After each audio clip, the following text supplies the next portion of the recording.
इथे मी मटण भात बनवते अळणी.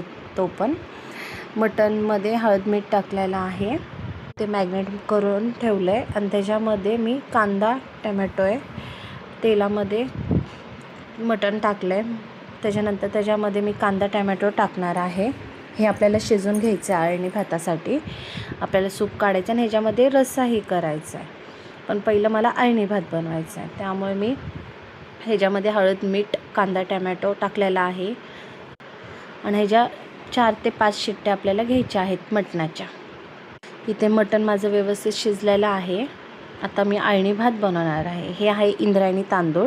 हे 2 पाण्यामध्ये मी व्यवस्थित धुवून घेतलं आहे. आता अळणी भाताला फोडणी घालण्यासाठी लसूण, कांदा, मिरची, टमॅटो आणि कोथिंबीर. हा भात आपल्याला पातेल्यात करायचा आहे. पातेल्यामध्ये मी तेल टाकलेलं आहे. अगोदर मी लसूण घालणार आहे, त्याच्यानंतर हिरवी मिरची 3च घालणार आहे, कारण की हा भात आपल्याला अळणी करायचा आहे. लसूण थोडासा ब्राऊन होऊन द्यायचा आहे, मिरची पण. त्याच्यानंतर त्याच्यामध्ये कांदा टमॅटो टाकायचा आहे आणि कोथिंबीर टाकायची आणि थोडीशी हळद टाका. मी ह्याच्यामध्ये हळद टाकलेली नाही आलेली आहे, त्यामुळे मी सांगते हळद आणि मीठ टाका. आणि जो अळणी भात आहे त्याच्यामध्ये सूप आणि अळणी सूप काढले ते सूप, तांदूळ टाका, शिजवा व्यवस्थित, वाफ चांगली द्या.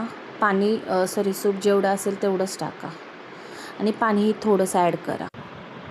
बघू शकता इथे आपला भात झालेला आहे आणि वरतून